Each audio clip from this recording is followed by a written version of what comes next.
Good people. John Tay Hawkins here. Let's talk trades. So, this episode, I wanted to talk about the way to have goals, plans, and how to achieve them. I am also talking about the home inspection industry and the brief overview of it, how to get into it, and how to make a living from it.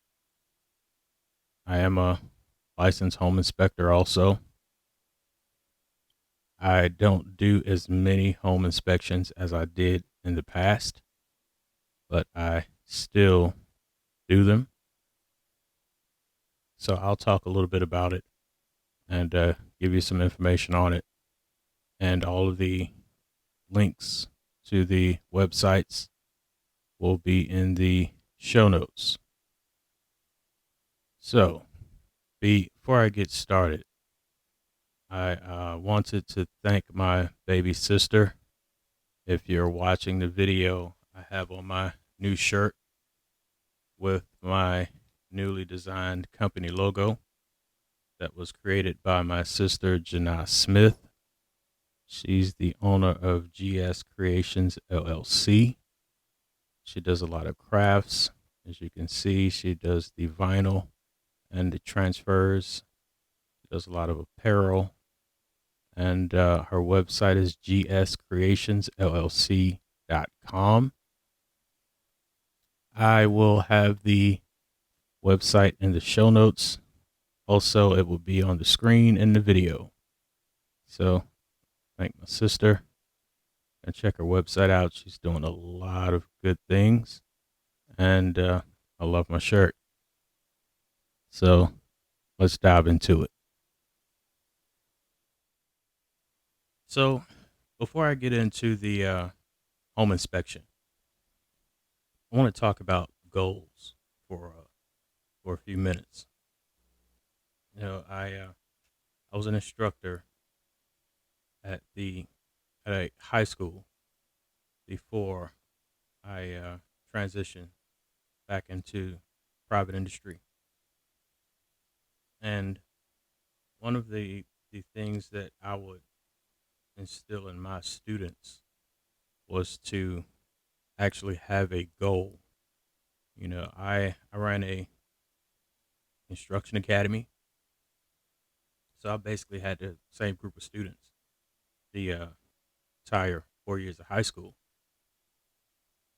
and I would ask them to try to make a goal to work towards.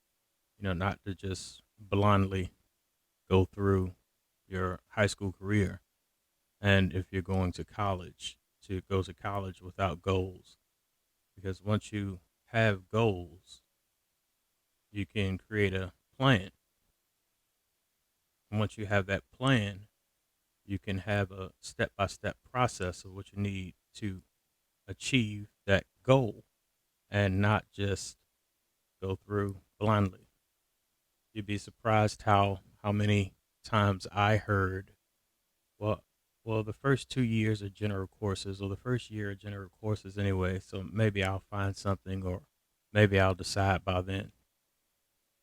And that's why the first 2 years of college are the most expensive. So a lot of people drop out after those first year and then the second year. So they want to make sure they get their money. And one of the things I told them was, if you have a plan in place, you'll be a lot more focused and you can hold yourself accountable to what you're doing. So I did want to cover that a little bit, and kind of like three keys, three steps of what you need to do. And the first thing you need to do is actually identify your goal. These teens are not sure about what they want. They have so much information available to them at their fingertips at this point that it's almost kind of flooding of information. And, that was that was my purpose, was to trying to get them to funnel it down, funnel the ideas down, try to pinpoint what they want, and try to get clear on the goal. And like I said, most of them didn't know what they wanted to do, but you kind of, first thing I will ask them is, what do you like to do? And most of them that were in my class like working with the hands. They like construction. They like one of the trades, and that's perfect. Now, think of a position that you would love to do. We had masonry. I taught carpentry. We had automotive. We had EMT. We had firefighter. We had a lot of different academies there for our students. And once you have that goal identified of what you like, what do you possibly want to do, then it's time to start doing research. So, it was a lot of the fields in the skilled trades I've done, or I've had some experience in, so I can kind of guide them that way. But also, just like I said, they have endless amounts of information at their fingertips. We didn't have all of that information when I was in school. And they basically have, high speed computers on their phone. And that's when I would ask them to start doing research. Find out how much this person makes. Thing you want to do. Check it out. Do your research. And then also do the research to see if this occupation requires a degree. Most of the skilled trades do not require a formal education, or it does not require a bachelor's degree, master's degree, things of that nature. So once they started to do their research, and if it does require a degree, I would ask them, so this person, this field makes this amount, this salary. How much is the tuition? So it's going to take you this amount of years with this salary to pay off your college tuition. 6, 7, 8, 9, 10 years. Is it worth it? Are you getting a return on your investment? Because that's what you're doing. You're investing in your future.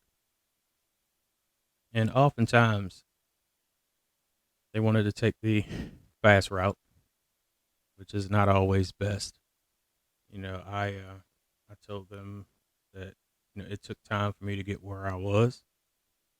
I started at the as a temp basically and worked my way through, but it's possible. And after you have that goal, you've done your research. Let's start to put that plan in place. And once you have that plan in place, set a time designation. So most of the students that I had, whether they were freshmen, sophomore, juniors, I would recommend a 5-year plan. So that's the timeline that I used for my personal goals. And it gives me a long overview to kind of look after some long term goals. I set my goals pretty high, and I knew that 5 years probably wouldn't be enough time to complete them. But nevertheless, I set it for 5 years. It doesn't have to be 5 years. You can set it yearly goals. You can set quarterly goals. You can set weekly goals or weekly plans. As long as you have a pathway to complete that plan, to get to that goal, that's what I was looking for. So, that's one of the biggest things that I wanted to talk about. So if you're a parents, keep your kids motivated. Ask them, what are your goals? Okay, you have a goal. What is your plan? Okay, you have your plan. What are your steps to complete that plan? Students, exact same thing. Ask yourself those questions, write it down. Now we do a lot of journaling now. Keep it in your journal. Hold yourself accountable. Make sure you have a plan and not just blindly go through life. And also, like I said, if you're holding yourself accountable, you can also keep yourself motivated. You're seeing progress. Slow progress is better than no progress at all. That is one of the things I would always, always, always tell my students. Slow progress is progress nonetheless, because there are a lot of people out here who are doing worse. Slow progress is no progress. Stay motivated. We have a lot of tools and techniques that can keep us motivated. We have the smartphones with the trackers. You can have that set up. There are a lot of things that can be done to keep you motivated. But also, you have peers, you have friends. You can hold each other accountable with your plan if you communicate with each other. If you have someone with you on that journey, it helps. It helps a lot than being by yourself. So once you have your plan, once you have your goal, do your research, do what you need, have your plan, stay motivated. Those are 3 steps that work. I wasn't going to talk a little bit about my goals, but I had personal goals, I had financial goals, professional goals, and again, I had a 5-year plan. But plans change, right? My goals didn't change, but I had to modify my plan. I made a decision to go back into the private industry, and my plans changed. That happens, but the goals were still the same. So I modified my plan, checked my timeline, and got back on it. If you falter, get back on it. Get back motivated. There's no reason to quit if you falter. No one's perfect, but the goal is still there, it's still in your sights. Your plan may need to be adjusted, modified, changed. You may need to add more time, but you still have a plan. You have a mode to attack to get to that goal. That's what I want to stress and emphasize. That plan may change, but the goals are still the same. So, goal, research, plan, stay motivated. That's what I wanted to cover with that. So, let's dive into home inspection. As you know, I'm a licensed home inspector. I'm licensed in the state of North Carolina. So, home inspectors do an inspection for possible buyers, sometimes it's sellers, Sometimes it's banks. But what we do is we inspect the exterior, interior, the appliances, light electrical, light mechanical, light plumbing, and we check to make sure there aren't any defects or issues that may warrant repair or attention. So, in the state of North Carolina, you are required to be licensed to conduct home inspections. In the state of North Carolina, my inspection report is a legal document that can be used in contract negotiations. So, with that being said, also, if I don't catch an issue and it arises after I submit an inspection report, I can be held liable for those repairs,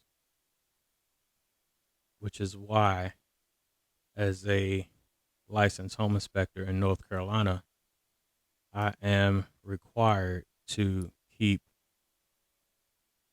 insurance in case something breaks during my inspection, as well as E&O, which is called errors and omissions insurance.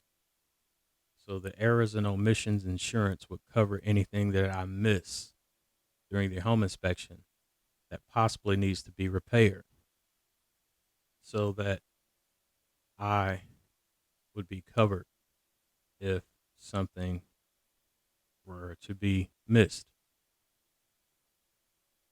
So the requirements for a home inspector are a little different. The test is administered through the Department of Insurance. They aren't any minimum requirements to take the exam. You have to fill out the application to be approved. But I will say that the home inspector's exam is one of the toughest exams I ever took in my life. That exam is very detailed. You have to know a lot about structure, HVAC, electrical, and it's not just up to date systems. You need to know systems going all the way back through. You may inspect a house from the 1900s and encounter something original in it. So you need to be able to inspect it, describe it, and document it, and possibly troubleshoot it. But it's not for you to repair. So, like I said, that home inspector's exam covers a lot of information, and I think there are two or three different exams, and the one that I took the first time, so yeah, I failed that exam. So I passed the contractor's exam first shot, and this exam here was pretty tricky. So I failed it the first time. I took it green, didn't study. I had been a contractor for almost 10 years, so it was about 8 or 9 years in the field doing residential and commercial. So I figured I knew enough to pass that home inspector's exam, but I was sadly mistaken. So I would recommend going into the field of carpentry, home building, something along those lines to get some experience and take a seminar, take a class. There are a lot of home inspector training courses here in North Carolina that offer exam prep. So after I failed, that was one of the things that I did to freshen my skills was a home inspector training course. So that's what I did, and home inspectors are in high demand with this market. I don't know what this market will do in the near future, but people are going to always need home inspection. Some banks require them, some don't. Some states require you be licensed, some do not. We also have national organizations for home inspectors. I'm a member of InterNACHI, which is the International Association of Certified Home Inspectors, and InterNACHI has some more certifications and training. You can get your pool certification. You can inspect pools and some of the different specialty inspections that we, as licensed inspectors in North Carolina, must have extra certifications to inspect. Like, wells and septic. That's a little different. Radon testing. Some of the other specialized inspections that we are not required to do. So we are not required to get on a roof to do an inspection, but I do it most of the time just to stand out from the other inspectors. So I don't mind climbing ladder, get on the roof to inspect. Is that's probably one of the biggest charges a homeowner will have to do once they purchase their home eventually. You know, pending there isn't any foundation issues or major plumbing or electrical redos. The biggest expense is probably going to be reshingling a roof or, like windows or something like that. But normally it's a roof. So I do go up there, take pictures, and inspect. So North Carolina has criteria that you must cover during inspection. They have a checklist that I supply with every one of my home inspections. And some inspectors like to do written or typed or a Word doc inspection report. I use software. So my software is in my cell phone. So I can go through the checklist in the software. I can take pictures. I take a lot of pictures with my home inspection, and and it uploads through the cloud right to my laptop, and it generates the report based off the software in my phone. So it's very lucrative if you want to get into it. I think the most inspectors here in North Carolina charge by the square foot.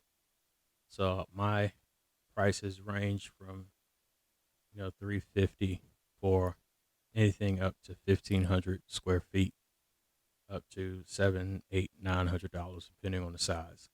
So I also do some commercial since I was a commercial contractor, and we have different types of inspections for new construction. I do roughing inspection that I can go through and look at all the framing since I do have experience in it, and punch lists. It can make do an inspection and make sure the punch list is correct and is completed to standard. But it is a lucrative career if that's what you want to do. Like I said, you can do two a day, maybe. That was my limit, was two inspections a day. And again, depending on the size, it can be, $1,000, $1,500, $2,000 a day, which isn't bad. But again, I'll have the link to the home inspection website for North Carolina. Also, some information on InterNACHI, and anyone interested. We can always talk if you're interested in getting into home inspection. So that was pretty much what I wanted to cover today. Again, all of the information will be in the show notes. Again, my sister, and her information will be there. Uh, Also, if you have any show ideas for Let's Talk Trades, we can definitely work with it. Any trades that I'm not familiar in, I know someone who is. And with that being said, also I have quite a few interviews lined up, and I'll be talking about trucking. I did trucking for a few years. I'll be talking to some other contractors and possibly some educators, just to brainstorm and have a round table to try to see what we can do to get the skilled trades back to where they need to be. Because I think I said in a previous episode, the pandemic kind of shined a light who was essential and who wasn't to make society continue to run. If you were quarantined and stuck at home and you needed some repairs done to your home, you were glad that you were able to find a tradesperson to make sure your home was habitable, which is why everything that we do as tradespeople was deemed essential in just about every state in the country. So with that being said, stay tuned. More info to come. Again, send me ideas, the comments, like, subscribe, share, talk about what we talk about here, and let's change that stigma to the trades being less than a 4-year degree. And let's talk about it.